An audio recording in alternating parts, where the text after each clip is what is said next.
Assalamualaikum warahmatullahi wabarakatuh.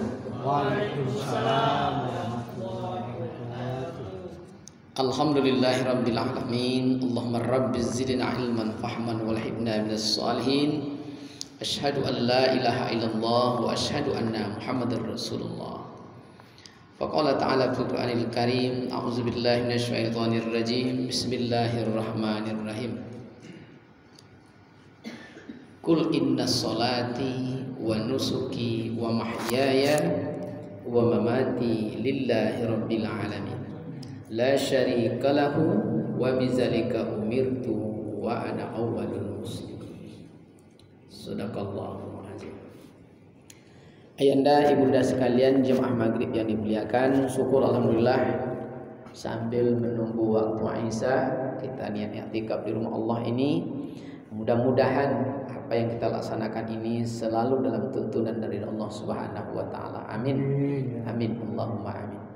Selawat dan salam mari sama-sama kita aturkan buat abar ruh Sayyiduna Nabiyullah sallallahu alaihi wasallam. Allahumma salli ala sayyidina Muhammad wa ala ali sayyidina Muhammad. Pertanyaan layan donentai nge kita kaji sampai di mana? Masuk halaman 4. Oh iya, apa tuh makrifat kajian kita ya? Iya, mari. Oke. Lanjut itu, Pak. Lanjut. Lanjut. Baik. Kalau agak berat kita turunkan di Kasiful Asrar, tapi kalau lanjut ya kita lanjutkan. Itu dia.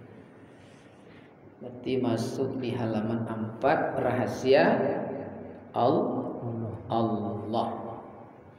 Asrarullah, sirullah, mengungkap tentang rahasia Allah. Baik, kita bacakan. Bismillahirrahmanirrahim.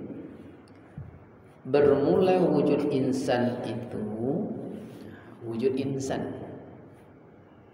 Jadi kemarin kajiannya kapan disebut insan? Nah, kan itu dia. Disebut insan kemarin.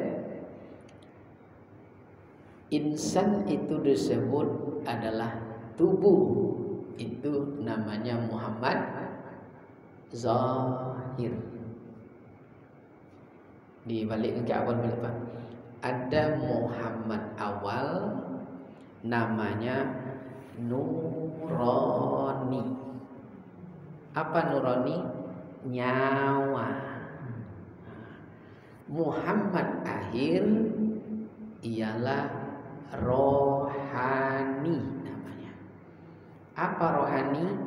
Hati. Apa hati? Kehendak. Masuk Muhammad Zahir tubuh.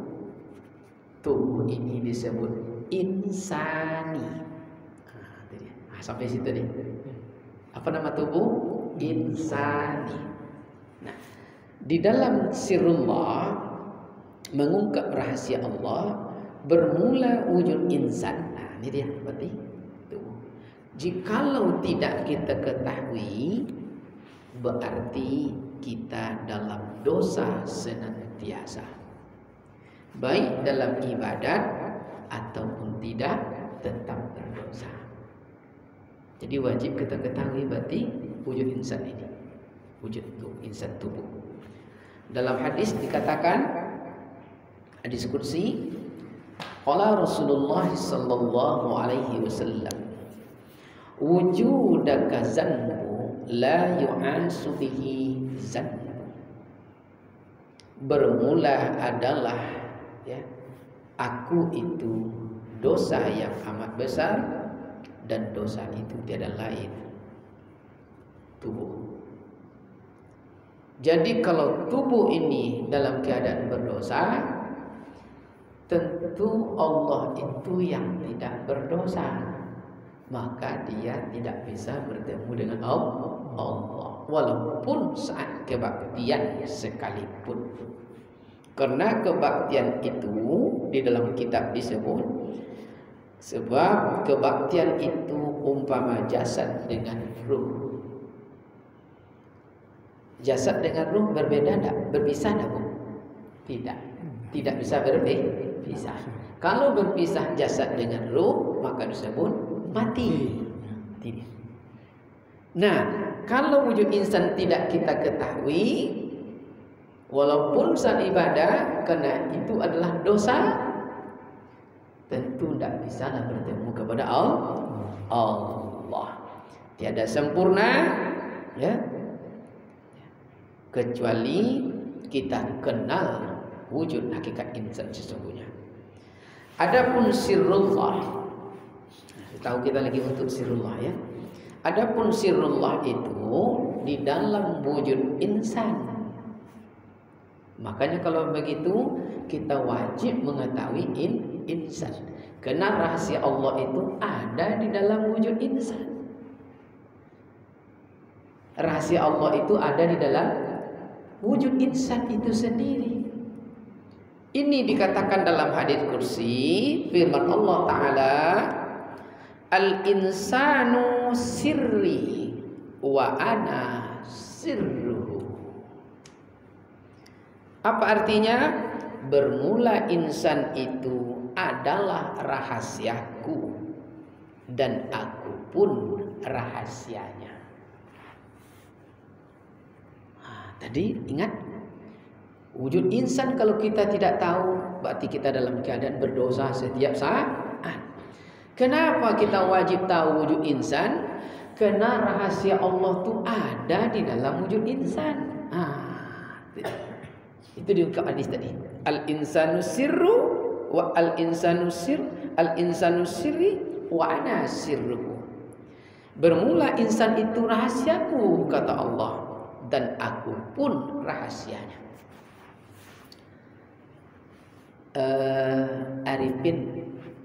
Arifin tahu itu rahasia. Rahasia itu apa bahasa kitanya? Orang yang goib. Goib, ya. Rahasia itu dalam pandangan makrifat adalah kartu as. Rahasia itu adalah sumber segala kekuatan. Rahasia itu kekuatan. Jadi kalau kita tidak tahu rahasia kita tidak punya kekuatan. Ini mohon maaf Ayanda. Kalau Ayanda ada rahasia sama Ridwan ngomong, Ayanda transfer duit 5 juta sekarang. Perlu? Jawabannya tidak bisa. Kalau tidak bisa, saya tengokkan. Ditransfer enggak? Transfer. Kekuatan manusia itu ada di rahasianya. Sementara apa kata Allah? Insan itu rahasiaku, aku rahasianya. Berarti kita wajib mengetahui rahasia. Dalam redaksi lain, bagaimana untuk mengetahui rahasia kita? Sebab apabila tahu rahasia, kita dapat kekuatan.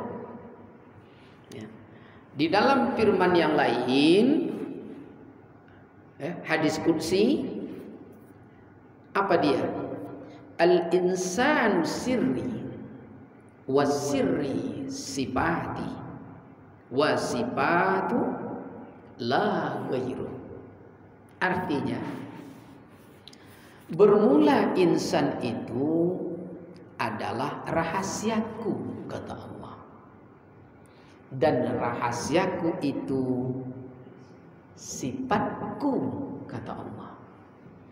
Dan bermula sifatku itu tiada lain, itulah aku. Apa dalam hadis qudsi tadi? Insan itu adalah rahasiaku. Rahasiaku itu itulah sifatku. Dan sifatku itu tiada lain, itulah sebenarnya aku. Paham kira-kira? Paham? Kita ambil perumpamaan zahir. yang sehari-harian kita bertemu yang rahasia, tapi sifatnya bisa kita perhatikan, bisa kita lihat, betul? Angin itu rahasia, gaib, gaib. Sifat angin itu menggerak-gerakkan, betul? Yakin kita ya? Sifatnya menggerakkan. Lalu dalam hadis tadi, bermula sifatku itu, itulah aku. Maka begitu kita melihat pohon bergerak-gerak daunnya, yang terlihat sifat angin, yang disebut angin, betul atau tidak? Lenyap pohon ke dalam angin, angin sangat kencang, padahal angin tidak terlihat, yang terlihat hanyalah sifatnya. Maka Imam Al-Asy'ari, Allah itu gaib, tidak nampak oleh mata zahir, tidak tahu tempatnya, betul? Bagaimana untuk mengetahuinya? Mengetahui dengan cara sifatnya. Maka terciptalah sifat 20. Betul?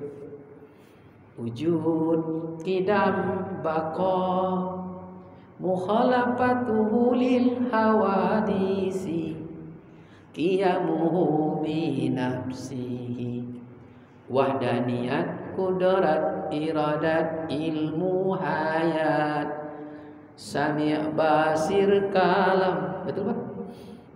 Qadirun muridun, alimun sami'un, basirun hayyun, mutakallimun.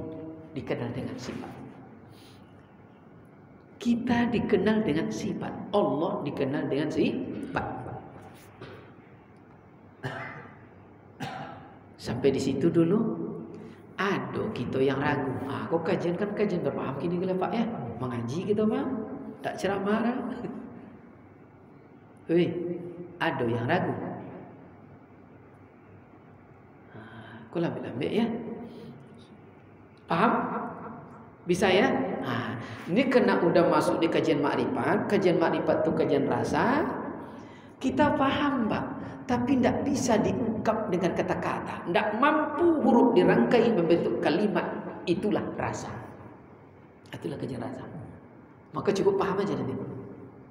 Makanya kalaulah sampai di kajian makrifat, di kajian rasa, kalau kita buat perumpamaan di dalam rumah tangga, begitu bunda nampak suami pulang, bapak pulang, Pak Haji, dia tidak ngomong bapak itu. Kalaulah sampai di kajian rasa, cuma duduk dia, katanya, dia duduk aja. Apa terjadilah sampai kajian rasa makrifat? Ibu pergi ke dapur, ambil gelas kosong, dimasukkan gula, masukkan air panas, diaduk, masuk teh. Bang, minum dulu sedikit bang. Itu kajian rasa. Tidak ada huruf, tidak ada suara, tidak ada perintah, tidak ada isyarat, tapi ibu paham. Paham? Itu kajian rasa. Ini kajian itu. Kajian kita. Kajian rasa. Ya. Lanjut. Lanjut ya. Lanjut. Berkata Ausil Azim. Siapa Ausil Azim itu? Ulama hakikat. Apa kata Ausil Azim?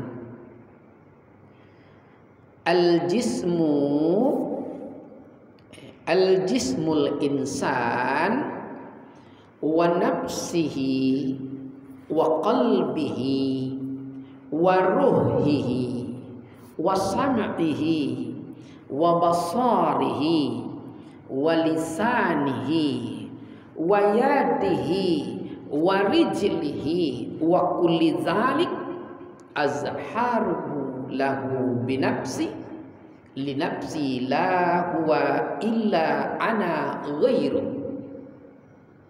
Artinya bermula tubuh manusia.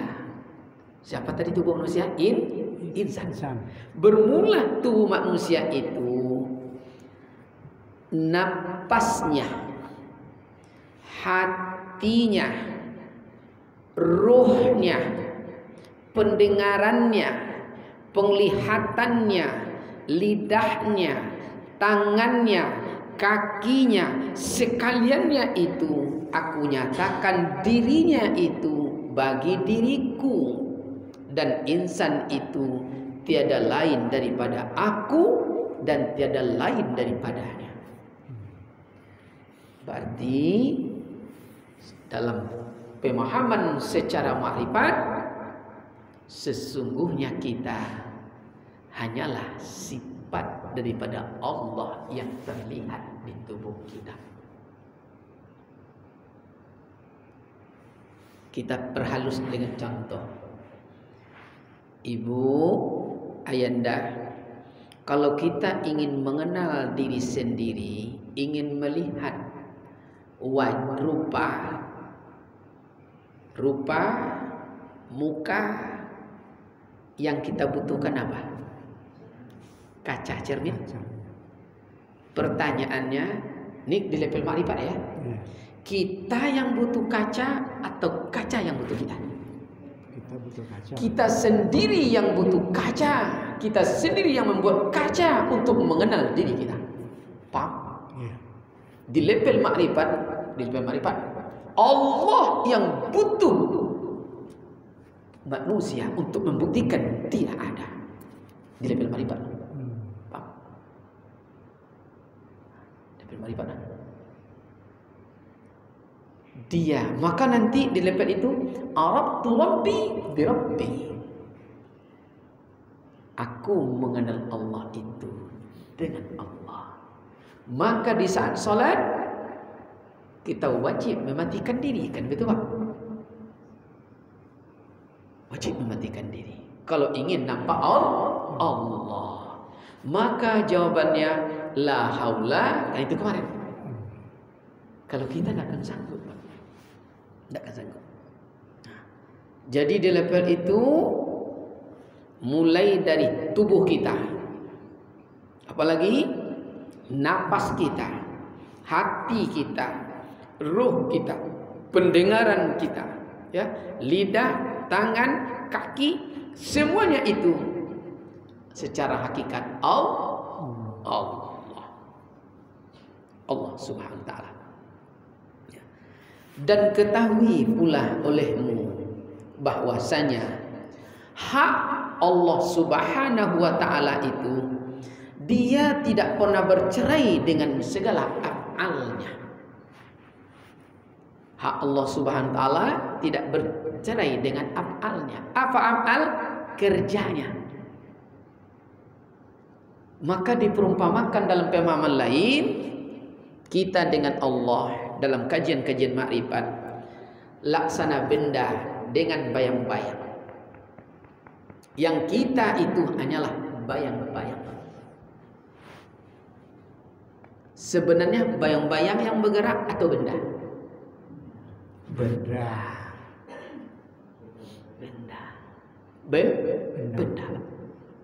Kita bayang-bayang. Maka disebut kudrat qadirun. Kalau bukan digerakkan, tidak bergerak dia, tidak terangkat. Maka mati kita. Nah, itu disebut mematikan diri sebelum mati. La qadirun. Kudrat qadirun. Iradat muridun. Sami'un. Basirun. Ilmu alimun. Betul? Hayyun. Kalam mutakallimun. Bukan aku yang bergerak, tapi Allah secara hakikat. Maka saat kita mulai berdiri, bukan saya yang angkat, yang mengangkat Allah. Bukan saya yang ingin salat, iradat muridun, tapi Allah. Tentu tidak ada kita. Sampai kalam mutakallimun, bukan saya yang berkata-kata, yang berkata-kata Allah. Berarti habis kita. Maka apa kemarin hadisnya? Man arafa nafsahu faqad arafa rabbahu. Faqad arafa rabbahu fasal jasad.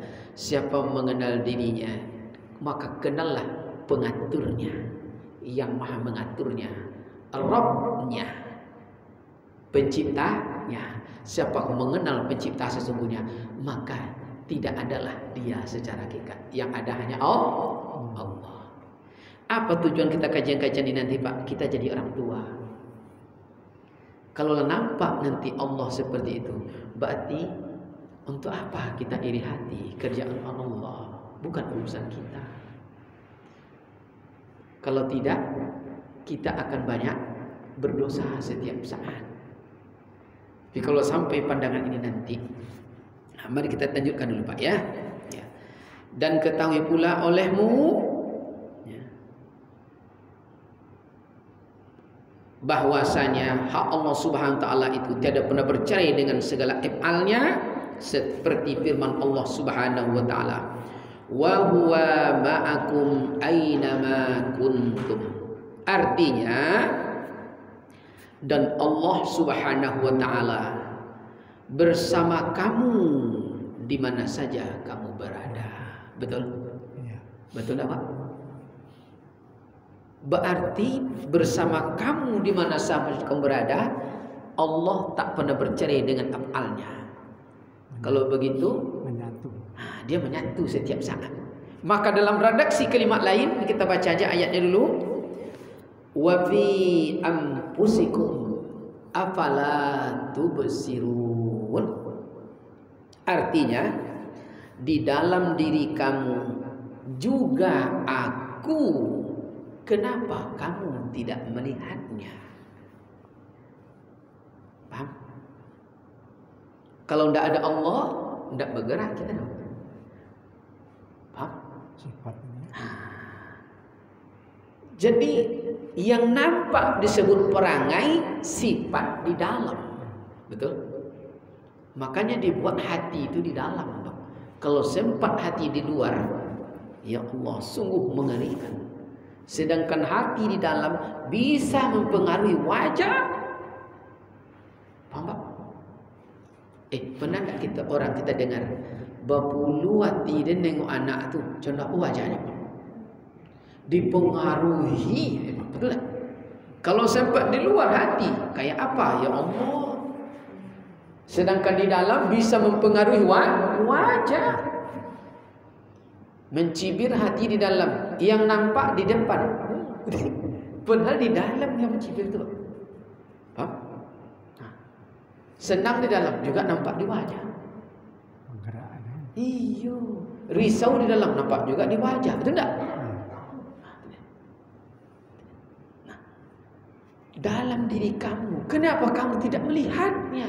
Dalam diri kamu, aku juga, kata Allah. Wa bi anfusikum afala tubsirun.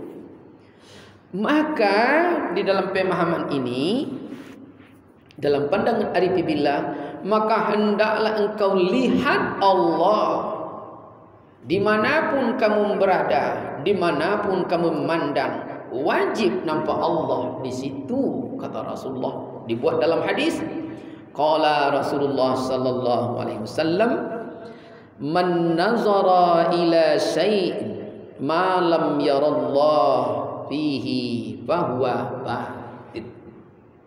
Siapa melihat sesuatu, kata Rasulullah, tidak nampak Allah di sesuatu itu, maka pelihatannya telah batil, berdosa, sia-sia. Wajib nampak Allah apapun yang kita lihat. Bagaimana caranya Pak agar melihat sesuatu nampak Allah? Caranya dibuat dalam pemahaman ini di halaman sebelumnya kemarin, di halaman sesudahnya nanti. Apa dia? Suhudul wahda bil kasrah wa suhudul kasrah bil wahdah. Untuk nampak Allah di tiap sesuatu itu, pandangannya adalah satu adalah banyak, banyak adalah satu. Itu kayak kemarin ya. Apa contoh kemarin Bu? Satu itu adalah lima, lima itu adalah satu. Masih ingat contoh kemarin? Contohnya Umpamanya besok Arifin. Arifin kan mau ujian sederhana lagi kan ya. Mudah-mudahan kita doakan lulus ya Bu ya. Sekampung orang berdoa, itulah Pak. Kadang di luar pikiran, dimudahkan segala urusan di Allah. Amin. Allahumma amin. Begitu dia beristri besok ananda kita Arifin, dia dapat anak 3 Pak. Berarti jumlahnya 5. 5 itu sifatnya, tapi 1 secara hakikat zatnya. Berbilang di sifat, esa di zat.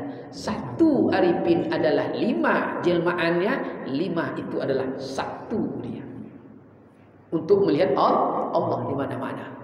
Apa buktinya 1? Dihina anak nomor 2 saja oleh orang. Arifin, anak cenderung kelereng mah. Sakit hati tak maknya? Sakit hati. Tersinggung tak Pak Arifin? Tersinggung. Tersinggung tak kakaknya? Tersinggung. 1 berarti adalah 5. 5 adalah 1. Paham? Makanya kemarin kita ambil contoh. Kalau tidak nampak Allah, ingat kasus Ahmad Said. Apa kasus Ahmad Said itu kemarin? Dia berjalan, ketemu seekor anjing yang sedang duduk. Kan itu kemarin ya. Anjing itu duduk bagaimana? Kakinya bersila, tangannya lurus di depan, betul? Ya. Ditengok dari jauh oleh Ahmad Said, kan telinganya di sini Pak, betul? Apa kata Ahmad Said? Anjing, ang cenderung pakai kacamata nampak di ampuh. Betul tak Pak? Makanya kalau kita pakai kacamata, kalau capek, jangan letak di atas kepala. Tengok dari jauh. Contoh ya. Lalu kenapa Ahmad Said menghina anjing seperti berkacamata? Karena waktu itu dia tidak nak ke Allah, tidak lihat Allah di situ. Lalu anjing ingatkan Ahmad Said, "Hei Ahmad Said, saya ni ciptaan Allah." Tersungkur Ahmad Said. Berarti menghina saya sama menghina ayahnya, sama menghina Allah. Tersungkur Ahmad Said, menangis dan menangis dan menangis. Sampai pada level meraung. Meraung itu bahasa Arab Nuh. Maka dikenallah Nabi Nuh alaihissalam, Nabi yang meraung hampir setiap malam. Gara 1 kalimat, tidak nampak Allah saat melihat anjing yang sedang duduk. Betul? Maka nanti apabila sudah sampai pandangan seperti ini, hadap yang tidak bermasa, tiada berkira, sama ada waktu sore dan pagi, siang dan malam, jaga dan tertidur, maka kalimat yang akan muncul kalau nampak Allah apa? Subhanallah, Masya Allah, Alhamdulillah, Na'udzubillah, Allahu Akbar. Subhanallah. Nampak orang lewat, suami istri. Istrinya pendek, hitam, hidungnya pesek, jalannya menjonjang. Lakinya ganteng, tinggi semampai, lagi putih. Kau tidak nampak Allah apa keluar? Kau tidak nampak Allah di situ? Oh iya, tidak bermata baca aku. Betul tak Pak? Iya. Betul? Karena tidak nampak Allah. Tapi kalau nampak Allah, Subhanallah, adil engkau ya Allah. Orang yang pendek kau cari jodoh yang tinggi supaya keturunannya netral. Paham? Dia hitam, kau beri jodoh yang putih. Minimal anakku yang langsing, tidak biru doh, kan ya? Maka alhamdulillah. Tapi kalau tidak nampak Allah, ya Allah, macam mana kalimat? Kalau kencendai kau dapat bini, ancak mengoke yang belakang rumah, ancak betul. Kau ponek-ponek sarjana, bini condo kepala motan, katanya jangan kampar. Itu akibatnya. Maka kalau kita kenal dengan kajian rasa, Pak, inilah puncak tauhid nanti. Inilah akhlak. membiasakan yang baik. Jadi kalau Rasulullah berkata wajib setiap mandang sesuatu nampak Allah. Lalu siapa lagi setelah itu? Sahabat Rasulullah sallallahu alaihi wasallam. Siapa sahabat Rasulullah pertama? Abu Bakar Siddiq. Apa kata Abu Bakar Siddiq? Wa ma ra'aitu say'un illa wa ra'aitu Allah qablah. Wa ma ra'aitu say'un illa wa ra'aitu Allah qablah. Artinya, tiadalah aku lihat sesuatu melainkan aku lihat Allah sebelum melihat sesuatu itu, kata Abu Bakar. Jadi Abu Bakar Pak setiap menengok sesuatu Allah dulu dalam pandangan maripatnya, baru pandangnya. Jadi kalau nampak Allah di situ apa terjadi? Tentu tidak akan ada lagi kata-kata yang kecuali yang tayyib. Allah nampaknya dia. Mau dia nengoknya jelek, tapi karena Allah yang nampak, paling-paling kalimatnya Masya Allah. Kan tidak seimbang ibaratnya Pak ya. Kalau sempurna, kalau nampak Allah sebelumnya, Alhamdulillah. Jadi ibarat besok Arifin, begitu istri melahirkan dapat anak, lalu nampak Allah, apa keluar dari mulutnya? Alhamdulillah. Lah beranak apa? Ini ibarat Bu ya. Nah, mudah-mudahan cepat dapat anak. Amin. Allah contoh. Ya. Padilah menguniang ya. Siapa dah ingat ongkiang? Ya, biasa tu nya. Ibarat. Nah, itu Abu Bakar. Jadi sebelum melihat sesuatu, dia nampak Allah dulu. Jadi tidak ada menghina lagi. Kau tidak nampak, ya Allah, apa terjadi? Kaliang, betul tak? Enak je manggil orang kaliang. Padahal kaliang tu Allah yang buat. Padahal kalau tidak ada yang hitam, tidak tahu kita putih. Padahal ungu warnanya. Syukur ya. Nah, makanya baca Alhamdulillah. Lai ada yang hitam, nampak je lah putih awak sekenet ya. Lalu setelah Abu Bakar, siapa lagi sahabat Nabi setelah itu? Umar. Bagaimana kata Umar radhiyallahu anhu?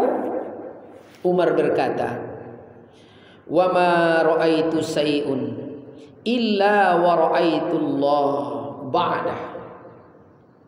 Tiada aku lihat sesuatu melainkan aku lihat Allah di sesudahnya. Jadi kalau Abu Bakar, dia nampak Allah di sesuatu sebelum melihat tu Allah dulu ditengoknya. Kalau Umar setelah ditengoknya baru dia nampak Allah. Jadi diamatinya. Pernah ndak ibu menengok cacing? Arifin pernah nampak cacing? Cacing tu ada mata ndak kira-kira? Ada ya? Ada ya? Ada kaki? Mungkin ada, tapi zahir tidak nampak lagi dah ya. Dia gini-gini aja. Betul tak? Iya Pak ya. Dia beranak Pak. Beranak. Banyak anaknya, banyak. Jalannya mana lebih cepat dari kita? Mana cepat dari kita? Cepat kita lagi Pak ya. Kita selangkah, dia baru itu. Betul tak Pak? Coba begitu kita keluar masuk di kamar mandi, tiba-tiba udah ada cacing kadang di dalam kamar mandi. Betul tak? Kapan dia muncul? Ada lebih hebat lagi. Ibu tahu lintah hujan? Lintah hujan tahu Pak? Ya, ada inframerahnya dua di atas nih. Lintah hujan kalau lah masuk ke rumah, apa tuh tandanya Pak? Ini musim penghujan, tukang banjir akan datang. Lebih cerdas berpikir dari orang Pak. Seminggu kan hujan, nyeleti botio mawak kadang. Tapi dawan tidak berpaham, tidak nampak Allah, apa terjadi? Kanciannya naik oleh kalau dia berbunuh langsung, betul tak? Kena nampak Allah. Tapi kalau nampak Allah, Apa maksud engkau ya Allah mengirim sahabatku ke sini? Oh, ini musim hujan, berarti sebentar lagi mau banjir. Nampak Allah di sana.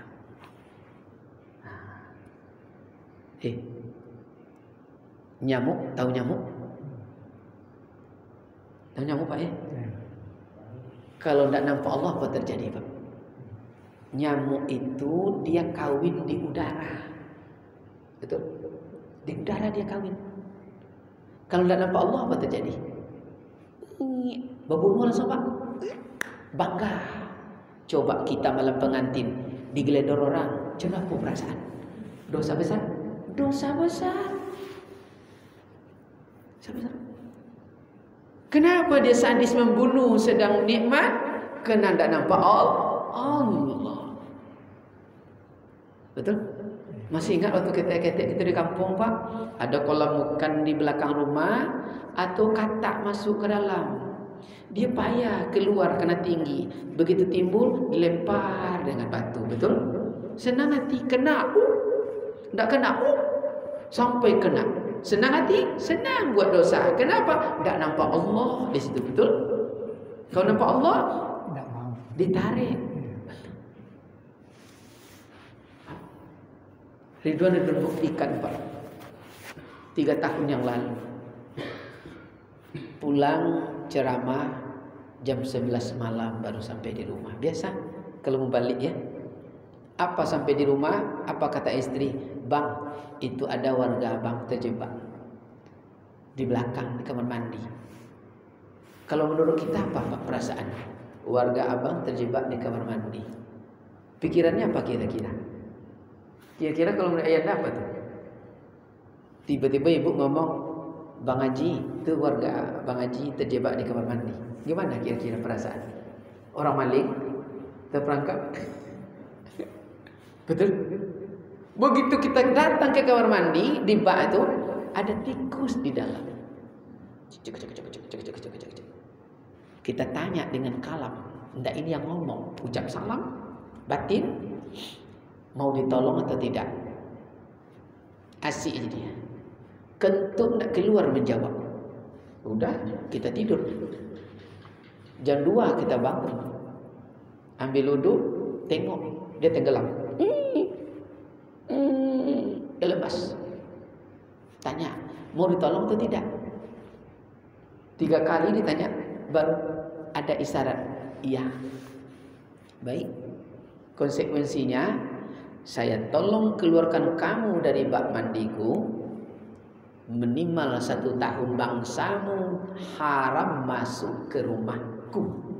Kalau kamu siap, aku keluarkan. Ada isyarat gelepung sampai 3. Kita keluarkan dengan kayu, taruh di luar. 3 tahun tidak pernah masuk tikus ke rumah lagi. Tempat janji dengan manusia.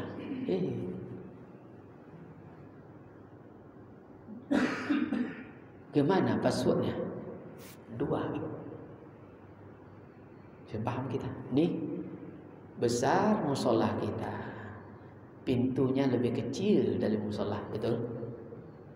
Pintu itu ada kunci lebih kecil daripada pintu, betul? Kunci itu ada anak kunci lebih kecil dari kunci, betul? Anak kunci itu ada 2 tunas di sana. 2 tunas itulah kekuatan. Kalau tidak terbuka, tidak bisa kita masuk. Paham? Mana 2 tunas itu? Asyhadu alla ilaha illallah. Allahumma salli ala Muhammad. Itulah password untuk komunikasi batin dengan makhluk apapun di bumi. Nyambung? Paham? Ini kerja marifat itu Pak. Dibongkar rahasia. Maka orang tua-tua dulu, ingat tak Bapak Ibu? Demam mana? Udah baca syahadat, baca selawat, minum. Cuma kita tidak tahu, betul lah. Baca-baca tapi makrifat tidak sampai, betul? Yang dibaca, lain dibaca Pak. Tapi yang nampak tetap anak sakit, tentu sakit dari selamanya. Tidak nampak sehat, makrifat tak sampai. Nah, coba deh. Ini kalau dah masuk kajian makrifat, Ibu Ayanda wajib banyak latihan. Kajian marifat tanpa latihan, lepas menyiung dia awak, ya Allah. Itulah masuk Isa ya. Kita baru masuk halaman 5 ya. Sampai situ dulu ya. Tak apa ya. Ya Mak Dayan, kau lah handphone nampak. Lah terfikir praktek ya. Ajak praktek. Kajian marifat tanpa praktek tak dapat hasil nanti. Ya. Jadi prakteknya apa? Ini biasanya gitu ya anda. Kalau mulai praktek dia menghilang.